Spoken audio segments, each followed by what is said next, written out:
Hello and welcome to another video from fantasyfootballscout.co.uk.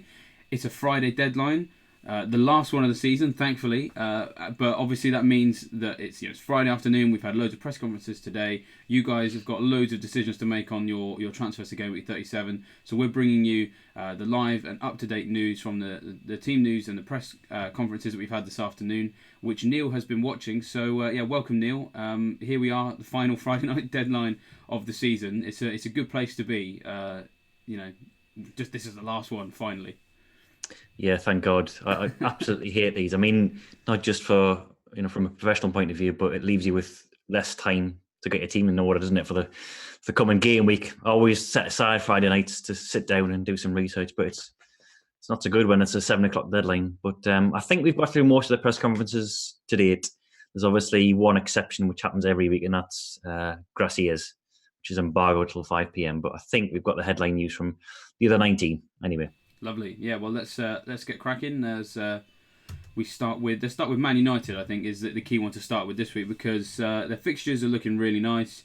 The form isn't looking great, so there's a lot of debate in the community about which options we should be looking at, and a lot of that is going to be based around who's fit and who isn't fit, and who's 100%, who isn't. So the team news I think is going to be a big influence on what people decide to do if they're looking for Man United assets. So what can you tell us from what Solskjaer has been saying to the media today? Not a great deal, unfortunately. I was sort of brought to mind, those double agent spies who leak meaningless information back to their superiors and then keep the important stuff to themselves. So he told us that Mason Greenwood was out, and Eric Bailly as well, but we didn't get any update on Lukaku, Rashford, Jones, Smalling, Lingard, Valencia. Now, we are going off what we've seen in training ground photos this week. So we've seen Rashford, Jones and Valencia on the training ground. Not so Smalling and Lingard, and there's widespread media reports suggesting that Lukaku's season is possibly over. That he might be out for a couple of weeks with a hamstring problem. So I think he's unlikely to feature.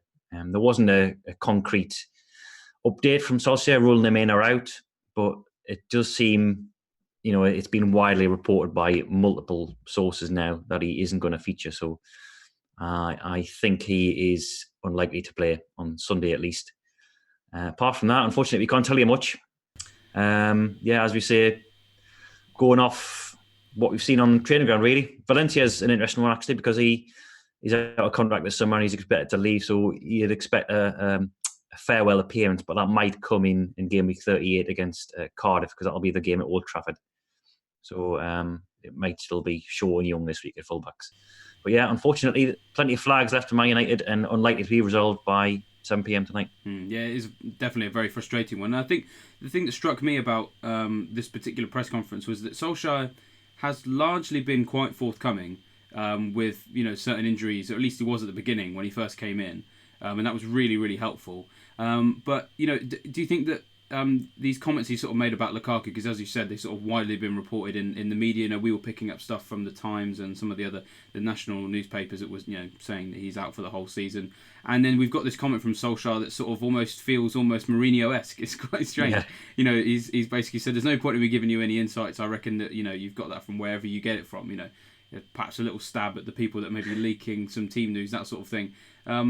It's a bit odd, isn't it? Because Solskjaer has previously been quite helpful. And do you think that maybe this is the start of Solskjaer realising what it means to be the Man United manager and constantly have team news taken out of your hands by the national media? Yeah, possibly. There was a bit of Guardiola in there as well as Mourinho, wasn't there? So he's learning his trade. It could be, that he's a bit disgruntled after the recent performances and things like that. He doesn't want to give anything away. But they are playing Huddersfield. It's not like they really have to preserve any secrets. But yeah, it could be a little dig to whoever's leaking this information out, but he's not our friend this week anyway. Yeah, just one last thing. Rumours sort of been circulating about Pogba, Rashford not in training. I mean, that's all we can really say on that particular front, isn't it? It's just rumours, right? Just rumours, yeah. I'll keep my eyes peeled this afternoon, so hopefully we'll be in a good position by about 4 o'clock to keep tabs on any late developing rumours. There was obviously one last week, wasn't there, with Firmino missing out against Huddersfield. So we'll keep you posted before 7 o'clock. But unfortunately, I can't bring anything more on Man United for now. No worries. Let's move on then to the other side of Manchester. So obviously a lot of people are looking to Man United for their transfers this week. Lots of people looking to Manchester City for their captaincy perhaps. Thankfully, Team News actually looks kind of positive in the sense that most of the people we're largely considering not really mentioned. But of course, this update on Kevin De Bruyne probably has implications on Bernardo Silva and then as a knock-on Raheem Sterling, right? Yeah, so De Bruyne is out. Guardiola was asked if he thought he'd see him before the end of the season, but he said he didn't know, which isn't a surprise. But he's definitely going to be missing on Monday night. And Fernandinho is pictured back in training with heavy strapping around his leg.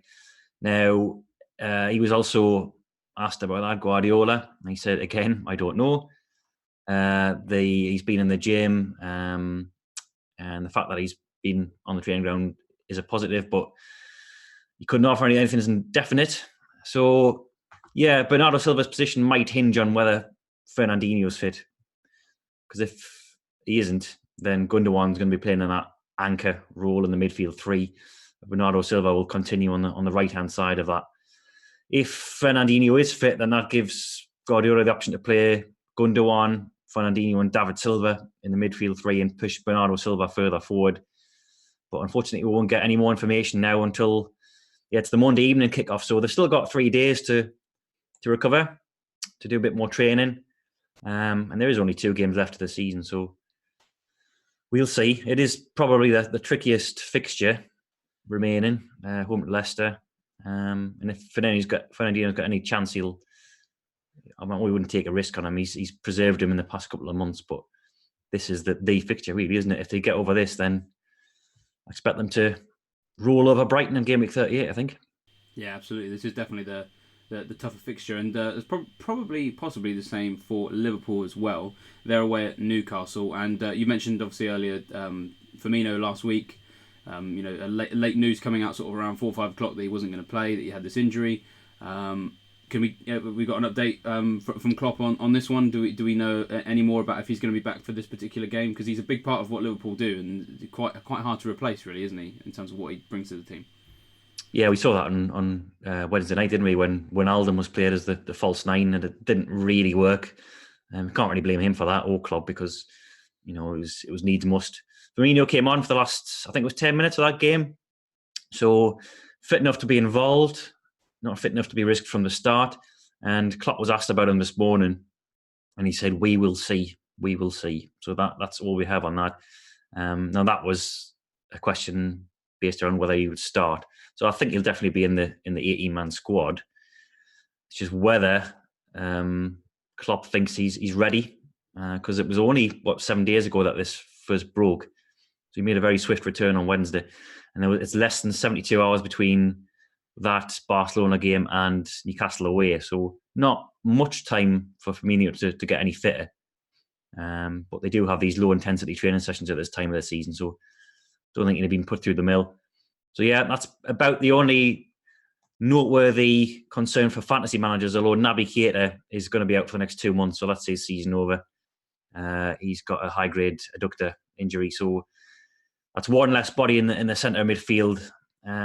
You'd expect Henderson to continue in a slightly more advanced role, I would suggest, with probably one of Fabinho or Wijnaldum playing as the anchor midfield. So it's whoever replaces them on the Keita on the left-hand side of that 3. Klopp was asked about Oxlade-Chamberlain actually, but he's had 17 minutes of senior football this season, so it'd be a big ask for him to come straight back in, even though he's probably the closest thing they've got to a like-for-like replacement for Keita, I think.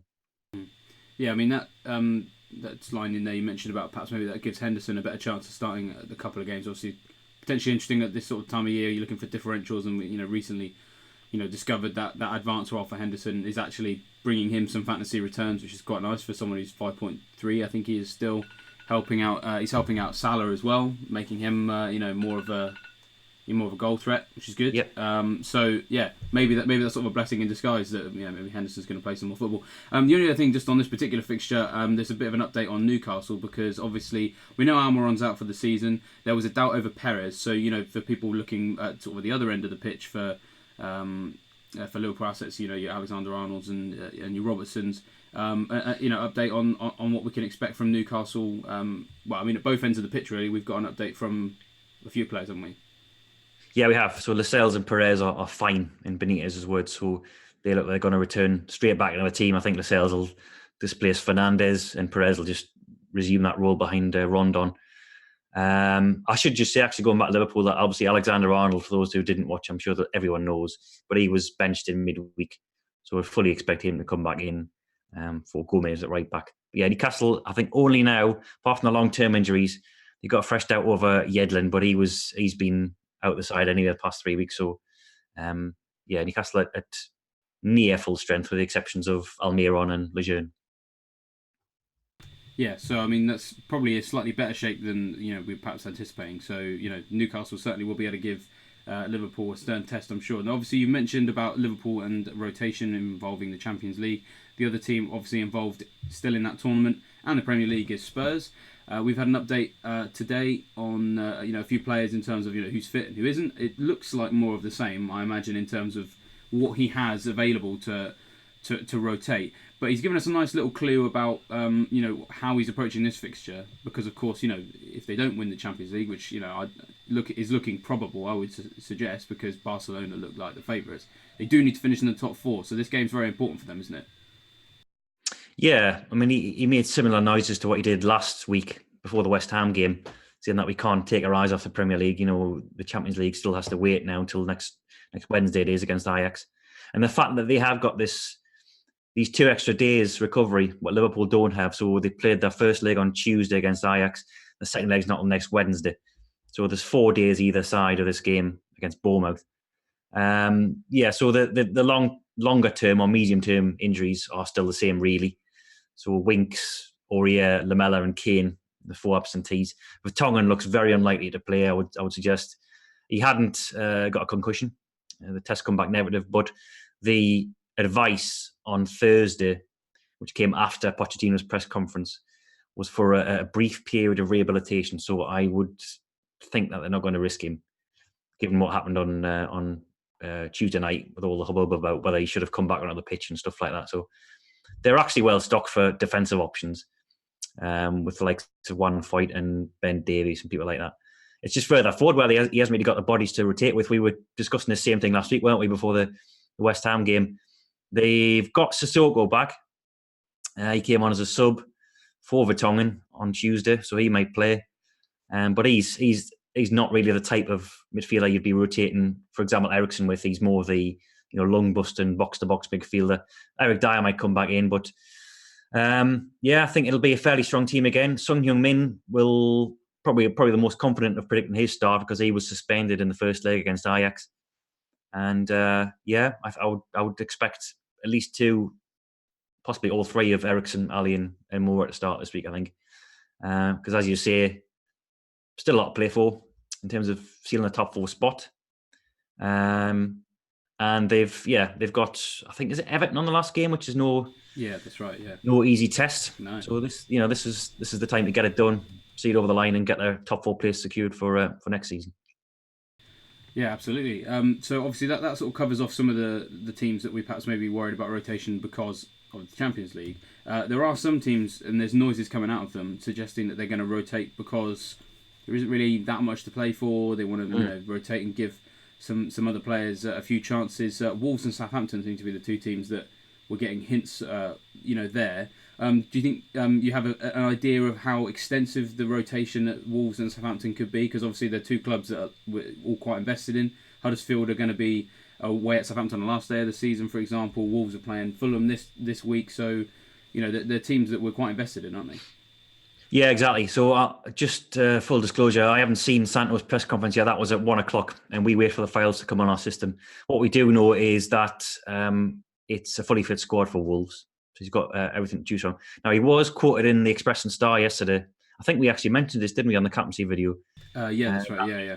Looking to give Will Norris possibly a game between now and the end of the season. Now, given that they've got Liverpool away on the last game of the season, and he wouldn't want to, incur the wrath of the Premier League or Man City by fielding a weakened team, then this would probably be the game to do, wouldn't it? At home to Fulham, nothing riding on it. Fulham's down. Wolves are probably going to finish 7th. So yeah, we'll wait to see what he says in the press conference, the transcription when that comes through. But yeah, I'd be prepared. I think, especially what he said about Norris. I think that the fact that he mentioned that he hoped to give all of his players some minutes between now and the end of the season. I think he was referring to the fact that he wants all of his squad to experience Premier League football this season. So that he's obviously talking more about Norris. But it wouldn't be a huge shock to see the likes of Traore, Cavallero, people like that, Gibbs White, maybe come in. So yeah, I'll keep you posted on that. So that we actually have heard that press conference, and Hasenhüttl said that he's not going to make 5 or 6 changes, even though they're mathematically confirmed to be safe. But he will look at 1 or 2 who've been on the periphery, are looking to secure a first team place or impress before next season. So, for example, they've got Vestergaard and Yoshida out with injury and illness, respectively. So last weekend, he started with a flat back 4, moved to a 3-5-2 during the game, which featured Ryan Bertrand going to centre half and Matt Targett coming in at left wing back. So Targett could be the one to come in and make a start. He mentioned Mario Lemina by name as well as a possibility, Stuart Armstrong. And now this wasn't part of the broadcast press conference, but I think Adam Blackmore, who I can't remember who he works for, is it Solent Sport or it's one of the newspapers. One of the newspapers, the local newspaper anyway. He said that Hasenhüttl had spoken to him and said that Forster might be given a game between now and the end of the season. Fraser Forster, this would be the time to do it. Now he stopped sort of saying he actually would play him. But it's a bit like the Wolves situation. I think they're looking to give a third choice keeper maybe some game time to either impress a suit there in the summer or to maybe stake a claim for next season. But yeah, that's the problem you get this time of the season. Gameweek 37 especially, I think, because 38, it's your last game before the summer break. You might want to put out a decent team, finish on a high. Let the fans see their first choice 11. Maybe it's in 37 if you've got nothing to play for. Depending on the opposition, then you expect a degree or 2 of tinkering. So I think we might see a surprise benching or 2 this weekend, not just at Southampton and Wolves. Yeah, it could be quite widespread. That's as you say. It comes with the territory, doesn't it? In terms of any other things to run us through, anything that particularly stands out going into this Friday night deadline? Yeah, I'll do what I did last week, actually, and just go through an A to Z. Omit the ones I've already covered. So Maitland-Niles is suspended for Arsenal. Koscielny was fatigued last night against Valencia, so he might not be risked. Bournemouth have got quite a few injury problems now. They're already without, I think, 5 or 6 long-term injuries. But Solanke, Goslin and Brooks are new additions to the injury list. Brooks especially, I think he's probably the one that would interest fantasy managers there. I believe it's an ankle knock. Now, I didn't see him in any training ground photos, which were yesterday, I think. So he may be a doubt. So they've got the likes of Jordan Ibe would come in. He could even change formation. So yeah, problems there. Brighton, Proper and Izquierdo out. Burnley, Bardsley and Crouch are back in contention. Cardiff, Harriata still touch and go, probably won't make it. Chelsea, because they were in Europa League action last night, we won't get a proper press conference. So there wasn't much in the way of injury doubts anyway. I think just Gary Cahill. But we saw Eden Hazard and Gonzalo Higuain on the bench last night. So they will almost certainly, you'd think, start against Watford on Sunday. Palace, Benteke is very unlikely to play. He joins Sacco, Tompkins and Schlupp on the injury list. Andre Gomez is still suspended for Everton. He's the only real absentee. Dennis Odoi out for Fulham. Huddersfield have got Aaron Moy back in training. Zanka is ill. Leicester, no injury worries to concern about. Manchester we've covered. And that might be it. Is it West Ham? West Ham have only got Carroll and Yarmolenko out after an injury-ravaged season. So Cresswell, Nasri, Lanzini, Arnautovic are probably back. Carlos Sanchez as well, who played for the under-23s on Monday. And Watford, yes, Watford, the one outstanding case. We'll hear at 5:00. That's when the embargo is released. So we'll hopefully get updates on Cathcart, who came off with an injury. But Deeney's back from suspension anyway, so he might disrupt the Gray Delafea partnership up front. Yeah, the Cathcart one perhaps of interest to anyone who's looking at captaining Hazard, for example. Cathcart's largely been quite a big part of that defence. So yeah, definitely. If you're looking at that, some people even have Cathcart perhaps. So keep an eye on our Twitter account between now and the deadline at FS Scout, where we'll have the updates on that. As you say, so frustrating that it's like 2 hours before the deadline because can always may affect some people. Let's say he decides to announce that Delafeu's broken his leg. 2 hours before the deadline, it could all go wrong. So definitely make sure that you stay in touch with that. Thanks very much for those updates, Neil. Very, very helpful on a Friday, as we said. I've noticed throughout this entire video that we've actually had a lot of questions asking how Joe is, which is really nice, because the man never stops being loved by everybody. It's really nice to see.